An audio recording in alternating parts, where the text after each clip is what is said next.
Je suis heureux de vous dire que contrairement à ce que racontent certaines personnes, Laurent Gbagbo, il est candidat. Et pourquoi Laurent Gbagbo est candidat? Cher ami, depuis avril 2011, ça a été le représentant de l'ONU qui a fait une déclaration pour dire Laurent Gbagbo est fini, le FPI est mort. Par la suite, Ouattara est allé dans le même sens. Et ils ont constaté que le FPI était toujours vivant. Ils ont constaté que les patriotes ivoiriens étaient toujours mobilisés. La première des choses qu'ils ont faites, c'est de dire à Mamadou Koulibaly, il faut convoquer un congrès. Convoquer un congrès, change le nom du FPI, change l'idéologie du FPI. Et tout cela pendant que Pascal Affi N'Guessan, président statutaire du FPI, était en prison. Quand Mamadou Koulibaly a voulu mordre à cette maison-là, les camarades lui ont dit au FPI, c'est pas comme ça. Voilà. On ne peut pas aller à un congrès pendant que le président statutaire du parti est en prison. Comme Mamadou Koulibaly n'aime pas la contradiction, il a démissionné du FPI et il est parti. Et par la suite, le président Miaka Oreto est venu assurer l'intérim. J'essaie de remonter dans l'historique afin que vous compreniez de quoi il s'agit. Quand Miaka Oreto est devenu président par intérim du FPI, les mêmes personnes qui sont dans les ambassades occidentales en Côte d'Ivoire l'ont approché pour lui dire président Miaka Oreto, on pense que tu es le meilleur président que le FPI puisse avoir. Il faut donc faire un congrès et tu seras investi président statutaire du FPI. Il faut laisser Affi N'Guessan en prison. Il faut laisser les artistes de Dieu en prison, organiser un congrès. Et à un moment donné, Miaka Oreto a failli se laisser prendre dans ce piège-là. Et les militants lui ont dit il ne peut y avoir de congrès avec un Pascal Affi N'Guessan qui est notre président alors qu'il est en prison. Et c'est ainsi que ce qui devait être un congrès s'est transformé en convention qui a eu lieu à l'hôtel Belle-Côte à Cocody. Et la convention a réaffirmé qu'il faut que le FPI se batte pour obtenir la libération des prisonniers politiques. Voici, camarades, comment est-ce que le FPI a boycotté les élections législatives, les municipales et les régionales, posant comme condition qu'il faut que les camarades en prison soient libérés. Et lorsque les élections ont eu lieu, ce n'est pas moi qui le dis, mais la presse occidentale a constaté qu'il y avait un désert électoral. C'est-à-dire que les Ivoiriens ont boycotté ces opérations électorales-là. Comme ils n'avaient plus d'autre solution, ils se sont résolus à libérer Pascal Affi N'Guessan.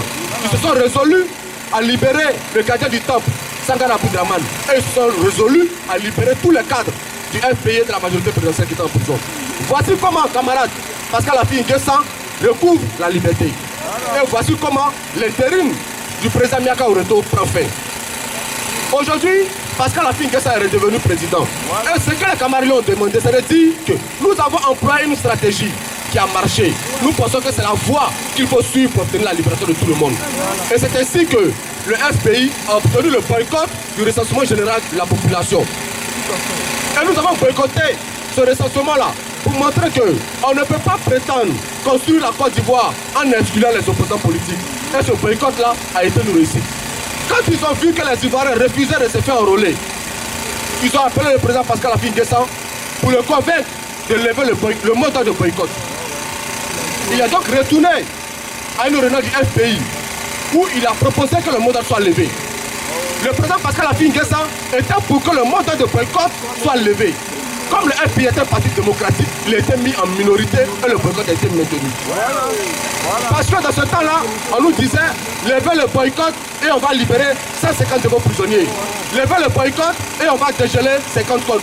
Je me rappelle qu'à une manifestation, j'avais dit, si vous voulez recenser 150 personnes, recensez ceux qui sont en prison.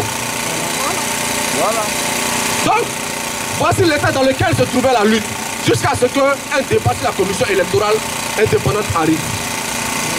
Le FPI a instruit le Premier ministre Pascal Affi N'Guessan afin qu'il mène des négociations avec le gouvernement pour obtenir une CEI consensuelle.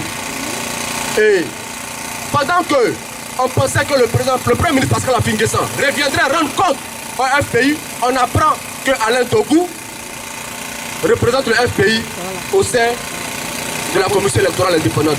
Et on se réveille un matin, il est en train de prêter serment. Et cela a créé la première grave crise au sein du FPI. Quand le Premier ministre Pascal Affi N'Guessan a vu qu'il était mis constamment en minorité dans les différentes instances du FPI, il a organisé un remaniement.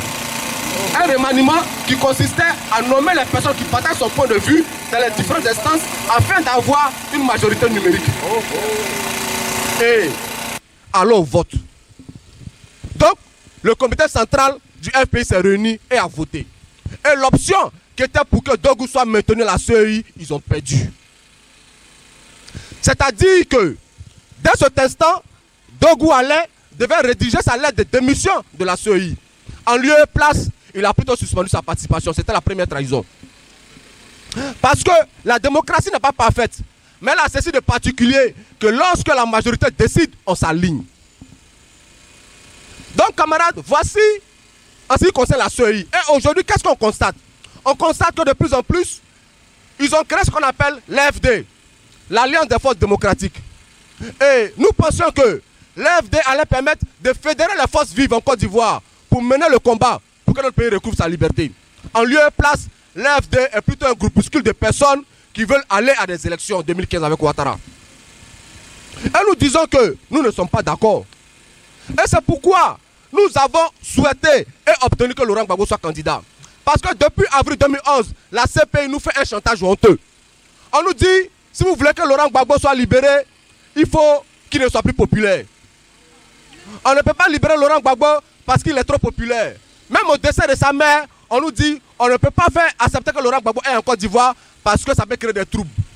Une seule personne face à l'armée de l'ONU, vous ne pouvez pas assurer la sécurité, il y a quelque chose qui cloche. Donc en nous souhaitant que Laurent Gbagbo soit candidat, c'est un message, c'est une symbolique que nous envoyons à l'ONU. C'est une symbolique que nous envoyons à la CPI. C'est une symbolique que nous envoyons aux autorités françaises. C'est une symbolique que nous envoyons au pouvoir ivoirien. Pour dire qu'il ne peut y avoir de réconciliation en Côte d'Ivoire dans laquelle Laurent Gbagbo est maintenu en prison. C'est le premier message de la candidature du président Laurent Gbagbo. Pour dire que nous ne sommes pas vindicatifs. Nous sommes demandeurs de la réconciliation, mais nous ne sommes pas pour une prostitution politique. Nous voulons que le leader de notre camp, que le président Laurent Gbagbo, soit libéré afin que des débats s'engagent autour de la réconciliation. Nous ne voulons pas de cette réconciliation où on maintient Laurent Gbagbo en prison, où on maintient Charles Blé Goudin en prison, où on maintient Simone Gbagbo en prison, où on maintient de jeunes innocents en prison. Aujourd'hui même où je vous parle, il y a un autre qui est décédé à la Maca. Mais comment est-ce qu'on peut maintenir des gens en prison et dire alors la réconciliation? Et je regarde aujourd'hui certains de mes aînés qui m'appellent, qui me disent merci Beko, si la toile, tu ne nous soutiens pas. Je dis mais je suis en exil, donc je vais retourner chez moi. Toi tu parles d'élection, tu ne parles pas du retour des exilés. Donc on n'a pas les mêmes intérêts. On n'a pas les mêmes intérêts. Parce que quand tu as mon élève, que tu m'appelles, que tu te soucies de moi, ton premier réfractaire de me dire petit, il faut qu'on fasse en sorte que tu rentres. Mais tu me dis reste en exil et puis soutiens-moi. Je ne peux pas te soutenir. Donc aujourd'hui, quand Laurent Gbagbo, certaines personnes nous disent que si vous acceptez que Laurent Gbagbo devienne président du FPI, c'est une manière de le diminuer parce que vous dites qu'il a gagné les élections. Mais quand vous-même, vous dites que Gbagbo a gagné les élections et que vous voulez aller aux élections de 2015 avec Ouattara, c'est quoi votre message? Donc nos camarades ne sont pas logiques.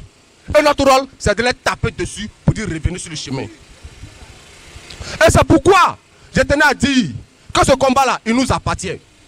Hier, je ne disais que nous étions, lorsque se plaignait, on nous disait calmez-vous, on maîtrise la situation. Et pendant 10 ans, pendant que nous crétions, nos aînés maîtrisaient la situation. Soro paradait, il dormait à l'hôtel du Golfe, il dansait avec la première dame. Et on nous disait, on maîtrise la situation. On sait où ça nous a conduit. On ne peut plus laisser quelqu'un maîtriser la situation. Le peuple lui-même va maîtriser sa situation. Et c'est dans ce combat-là que nous sommes, chers camarades. Et je tenais à vous dire de ne pas baisser les bras. Laurent Gbagbo ira au congrès du FPI. Il va gagner. Et puis il n'y a rien derrière. Et quand Laurent Gbagbo va gagner, le FPI va redevenir le parti que vous avez connu. C'est-à-dire un parti de combat. C'est-à-dire un parti qui se bat pour arracher les libertés individuelles et collectives. Le FPI ne peut pas, compte tenu de notre histoire, être un parti d'accompagnateur. Le FPI ne peut pas, compte tenu de son histoire, être un parti qui va permettre à Ouattara de faire même base sur la Côte d'Ivoire. Nous disons non. Et c'est pourquoi je tenais à vous dire qu'il faut que les prochaines manifestations soient gigantesques.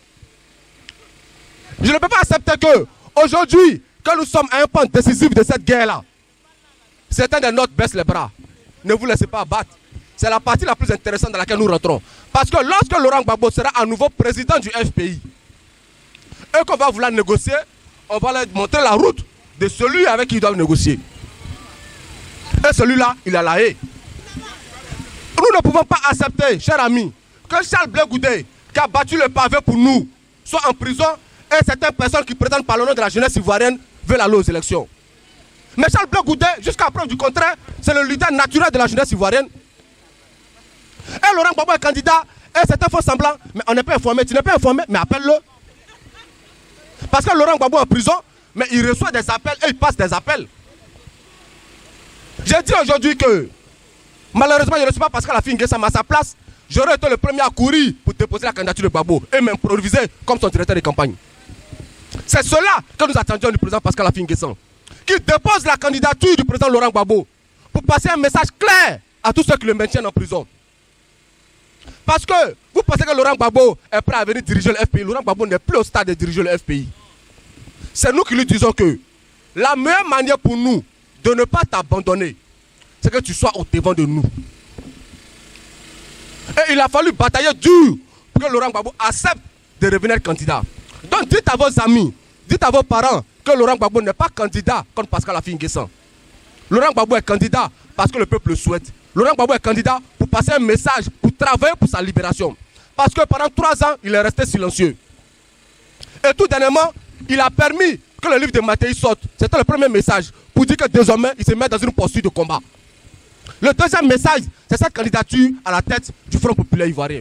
Pour dire qu'il est dans le jeu politique. Et qu'il n'y a pas de jeu politique en dehors, en Côte d'Ivoire, avec Laurent Gbagbo en prison. C'est ce message-là qu'il faut passer à vos amis. Il n'y a pas de jeu politique en Côte d'Ivoire avec Charles Blé Goudé enfermé. Il n'y a pas de message, il n'y a pas de réconciliation possible avec Simone Gbagbo en prison. Et nos amis avec qui nous ne sommes pas d'accord nous disent on est candidat pour libérer Gbagbo, mais libérons au moins Simone qui est en Côte d'Ivoire. Il y a près de 400 jeunes qui croupissent en prison aujourd'hui. Vous ne pouvez pas les libérer, vous pouvez libérer Gbagbo. C'est un combat qui est trop fort pour vous. Asseyez-vous, on va vous montrer comment on fait ça. Et c'est ce message-là que nous tenons à leur passer. Donc je tenais à vous remercier, à vous demander de ne pas baisser les bras. Il faut que, à chaque fois que nos camarades vous convoquent, que vous soyez beaucoup plus nombreux. Il faut que vous soyez nombreux pour montrer à ceux qui sont à Abidjan que dans la diaspora, les gens sont mobilisés. Moi, je suis de passage. Mais il faut que vous continuiez de rester mobilisés. Il faut que nous disions à Laurent Gbagbo que nous avons besoin de lui pour conduire ce combat-là. Il ne faut pas qu'on transforme notre combat en un combat bâtard. Notre combat n'est pas un combat de conquête du pouvoir, c'est un combat de libération. C'est deux choses différentes. Parce que nous avons eu le pouvoir et on nous l'a arraché. Donc si on reprend le pouvoir demain, on peut toujours nous l'arracher après demain. Il faut donc briser les chaînes de ceux qui nous arrachent le pouvoir. C'est ce combat-là que nous menons au jour d'aujourd'hui. C'est ce message que je tenais à vous passer pour vous dire de ne pas baisser les bras. Nous sommes dans le vrai et nous sommes dans le combat qui va permettre de tuer la CPI. Parce que Laurent Gbagbo ne se bat pas seulement pour lui, il se bat pour les générations africaines de demain. Il faut que nous réussissions à faire sortir Laurent Gbagbo de la CPI pour que plus jamais ces organisations-là ne pensent à prendre injustement un Africain pour le transférer dans leur prison. Donc nous menons un combat aussi bien contre les impérialistes, mais contre leur organisation que la CPI. Si nous laissons Laurent Gbagbo mourir à la CPI, nous aurons échoué. Si nous acceptons de collaborer avec Ouattara en reniant nos objectifs, nous aurons échoué. Et c'est pourquoi je tenais à saluer le Parti communiste français qui soutient nos camarades dans les rues. Nous ne sommes pas d'accord sur tout, mais nous sommes d'accord sur l'essentiel, qui est la politique africaine de ce parti-là. Et là-dessus, nous disons qu'il est grand temps que l'Afrique prenne sa liberté. Il ne faut pas qu'on se laisse distraire. Ce qui se passe en Afrique, ce ne sont pas des révolutions. Pendant un moment, ils ont autorisé des coups d'État militaires, où des militaires venaient, tuaient le président et s'asseyaient au pouvoir. Quand cette ère est passée, ils ont expérimenter les rébellions. On prend une partie du territoire, et puis au fur et à mesure on avance jusqu'à ce qu'on prenne le pouvoir. Désormais ils sont dans une autre phase. La phase qui est de créer eux-mêmes des soulèvements, et puis après on met quelqu'un à la tête et on dit non, c'est le peuple qui dirige. Ce n'est pas le peuple qui dirige au Burkina. C'est une révolution qui est provoquée parce qu'on cherche à se débarrasser de Compaoré. Et c'est pourquoi j'ai dit à mes amis burkinabés, reprenez votre combat. Ils sont en train de vous voler votre victoire.